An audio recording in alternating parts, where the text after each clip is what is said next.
Listen, good afternoon. That's right. Good afternoon. I'm glad to see you coming in. Come on, this lunch and learn with the Lord.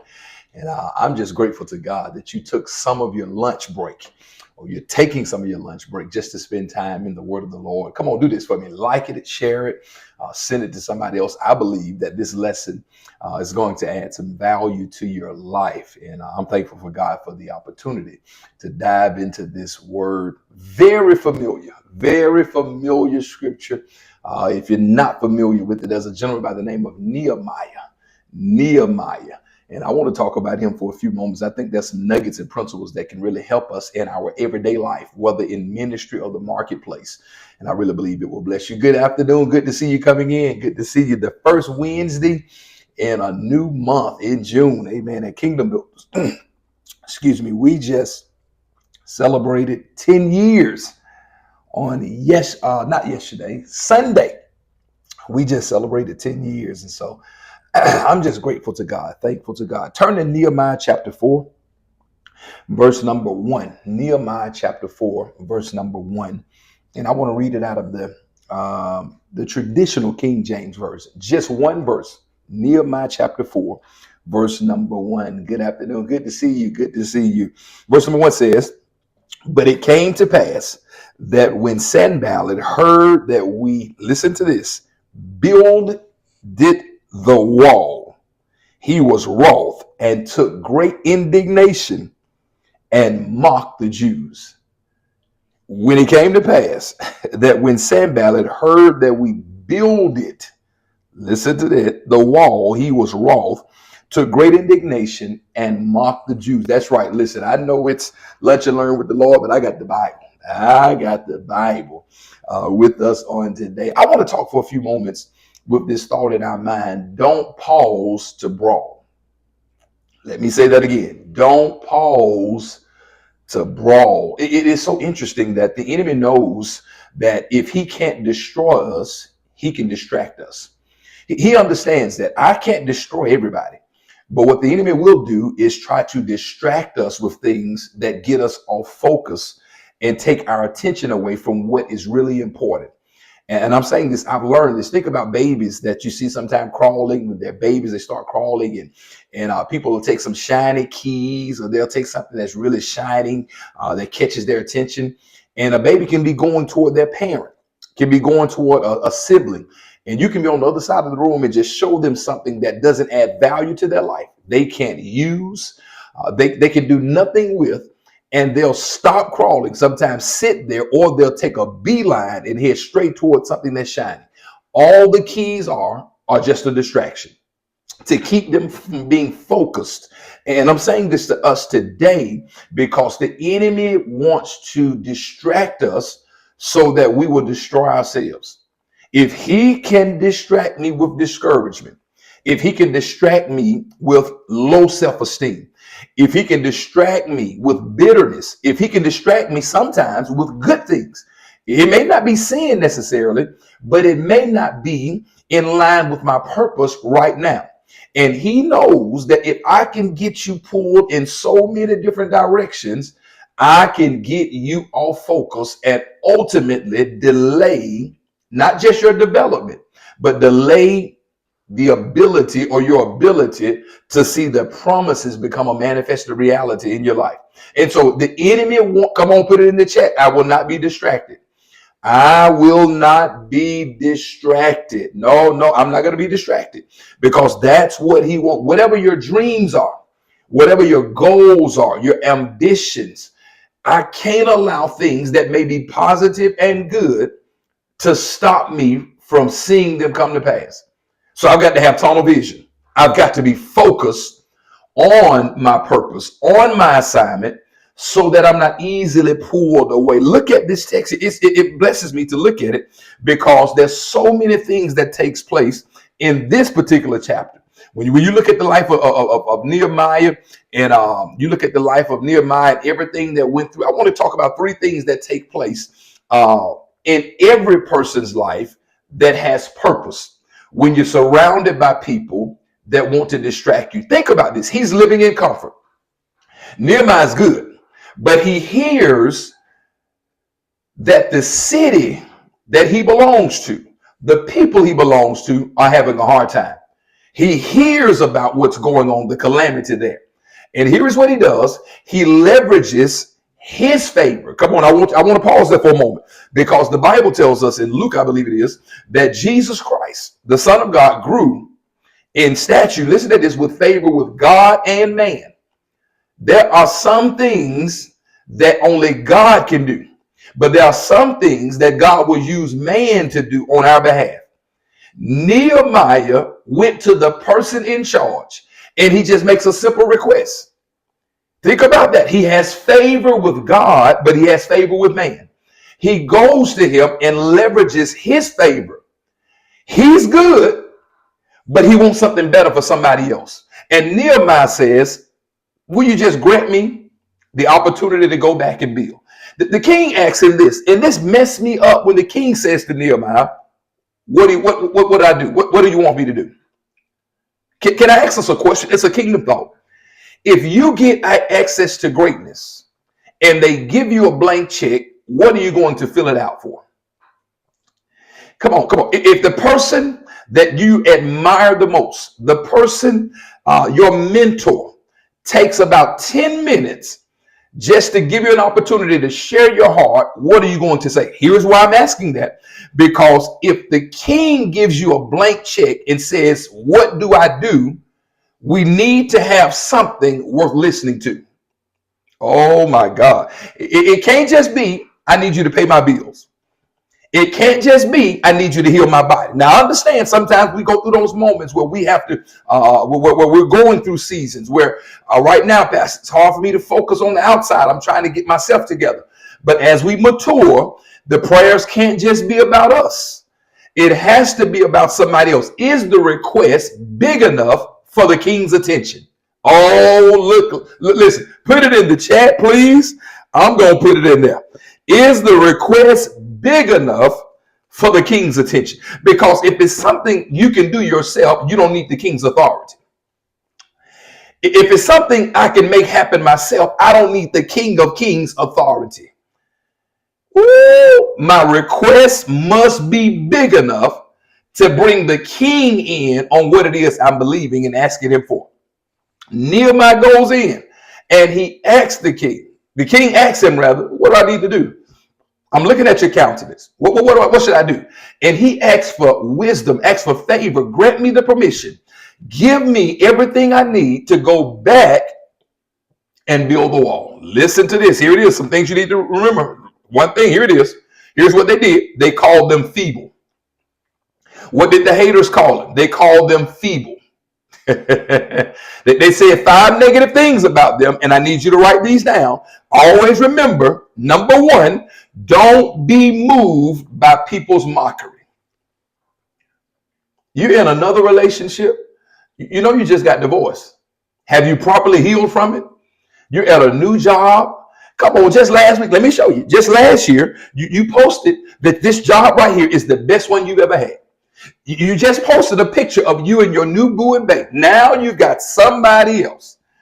Don't be fooled by their mockery. Look at this. Don't be fooled, because as soon as they or Nehemiah started doing what God told him to do, that's when the haters showed up. Oh my goodness. I had somebody that said it this way one time. The higher you go on the ladder, the more your rear end is exposed. Yeah, don't ever be fooled by the negativity coming from people that are beneath you, because those that are above you, where you're reaching and aspiring to go, they'll never hate on you. Those that are already married, that are happily married, let me say it that way. No matter how many bad relationships you've had, no matter how many failed relationships you've had, they want you to find Mr. Somebody. They want you to find Miss Right or Mr. Right. They're not intimidated by it. Listen to this. Don't be fooled by their mockery. Look at this. They started talking in verse number 2. Haters, people that don't like you, they're supposed to talk. They're not working. They're supposed to talk about what you're not doing. They're not doing anything. They're supposed to talk about you getting another promotion. They're comfortable where they are. They're supposed to talk about you believing God for something better. They're satisfied with where they are. Don't be fooled by the negativity coming from people. Look at this. I gotta go. Look at this. Here's what they did. They called them feeble. You remember the old saying that we were taught in school? Our parents taught us. Our kindergarten, first grade teachers taught us. Sticks and stones may break my bones, but words will never hurt me. I know words hurt, but in this context, if all they're doing is talking, but you're building, you can't stop what you're doing to come down and deal with what's beneath you. Let me say that again. They are already down below. So for me to pause what I'm doing, I've got to get up from my high place and I've got to step down to a lower place just to deal with negativity. Can I say it again? Don't tweet it. Woo! Don't text them. Don't call. I know what they said. I know what they're doing. It may be subliminal messages. Don't respond. Can I put it in the chat? Come on, somebody type it there. I refuse to pause to brawl. And I know some people like to brawl. They like to brawl. But in this season, when you're building something, building your relationship, building your finances, building your health, you cannot pause to brawl with people that are already beneath you. Come on, let's keep going. Listen to this. Look at what they say. Chapter number 2, verse number 19. Here's what they say. There are only a few of them. Look at what they say. They were saying, y'all really need our help. Nehemiah is going back to build. They tell them, it's only a few of y'all. Y'all really need our help. Would you just whisper this to yourself? But I'm doing pretty good by myself. Sometimes people are offended because you didn't ask them for their help. You didn't call them to get their connection. You didn't ask them for the people that helped them to get to where they are. Let me borrow those contacts. And sometimes they take offense to that because you took a different route and decided to trust God. Look at this, chapter number 2, verse number 20. They criticize Nehemiah's faith. Will they offer sacrifices? That's the question they ask. How are they able to do this? Look at this, y'all. People without faith don't understand faith talkers. People that only go by what they see will never see the unseen. I want to say it again. People that only go by what they see will never see the unseen. So they don't understand faith talk. Stop, listen at this, allowing their ignorance to affect your intelligence. My God, listen, I can close the Bible and end it right there. Somebody said, Pastor, that's the nugget I need. I'm going to say it again. It's a kingdom nugget for you. Stop allowing their ignorance to affect your intelligence. It doesn't make sense to believe God for this. It may not make sense for you. But the same God that brought me out before, the same God that my mom, my dad, my grandmothers, our aunts, our uncles served, the one that helped them is the same God that's going to see me through this. Don't or stop allowing their ignorance to affect your intelligence. Faith has got you to this point. Woo, God. You got, come on, Lord, let's talk for a moment. You would have lost your mind after the last failed relationship. What got you through it? Your faith. I would have lost my mind after the last health scare. What got you through it? Your faith. Faith has guided me all of this time, and faith is going to see me through. Come on, I got to keep going. I don't need you to log off. Look at this. Come on, put it in the chat. It's a faith thing. It's a faith thing. Come on, here it is. Here's what they say. Verse number 4. Look at it. The fourth one. Here's what they say. Y'all are on fire. Oh, y'all building. You killing the game right now. You doing it. I see what God is doing in your life. Here's what they ask. Number 4, will it last? Oh my God. They didn't believe that Nehemiah and the group had the tenacity to see it through. Would you type it in the chat and just type it there, please? I'm built for this. Yeah, bad relationships, bad financial decisions, but I'm built for this.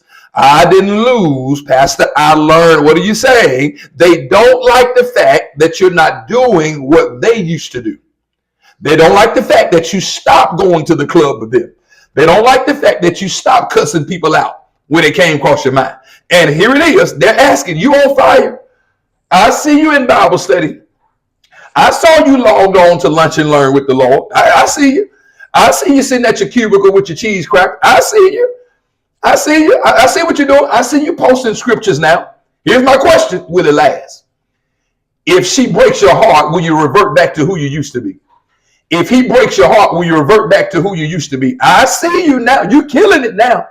God is blessing you now. The family's doing well. The business is doing well. Here's what they're asking. Will it last? Woo! Yeah, somebody said, I'm built for this. Here it is. Here's the last thing they ask. Can they revive these stones?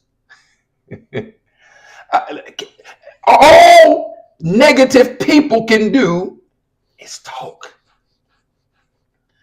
And talk, as they used to say, is very cheap.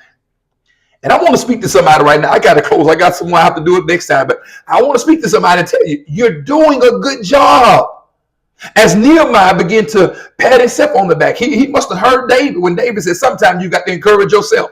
Because Nehemiah comes back and says, I'm doing a great work. Why should I allow the work to pause or to cease to come down and deal with you? You've got to encourage yourself. You know what? I'm doing good. But you just drunk 2 beers last week. Yeah, but 2 weeks ago I was drinking a 6-pack. Oh my God. I'm doing good. Yeah, but you just cussed somebody out. Yeah, but I cussed that same person out 20 more times. I'm growing. Here it is. Celebrate your progress. I'm doing good. I fell off the horse, or as my granddaddy, I fell off the wagon, but I got back on it. I'm doing good. I want to speak to somebody. You're not doing as bad as the enemy is telling you you are and trying to make you believe you are. You are doing a good work. Don't pause to brawl with people that don't want to see you successful. You're doing a good work. You're praying more. You're fasting more. You're speaking well of others. You're thinking godly thoughts. Don't pause to brawl. In whatever area you're in ministry or the marketplace, in your resources, your finances, in school, in the home. I want to speak this over your life. You're doing a good work. But don't pause to brawl. Stay focused and don't allow yourself to be distracted by the things and the people that are beneath you. Because in order for you to do that, you have to get up from here, step off of your assignment, and come down to their level. Thank you, our forever First Lady. When they go low, we go high. Keep building in whatever area you're building. And I want you to know, if you don't pause to brawl, you're going to see every wall that you've desired and God designed for you to build and rebuild become a manifested reality. I love your family. Thank you for tuning in to Lunch and Learn with the Lord. My prayer is that something was said that added value to your life. If it did, share it with somebody else. Let's keep building the kingdom, family. We're doing it one person at a time. I want to say this tonight at 6:30 p.m. in the sanctuary. We're having our staff development and leadership training. I want to encourage you to meet us at 6:30 p.m. tonight in person for staff development and leadership training. It's 2025. And together we're moving forward, we're going further, and we're going to get there faster. Let's build. Get connected and stay connected with everything KBB with our downloadable app. Get it today on Google Play or the Apple Store. Download it now for free.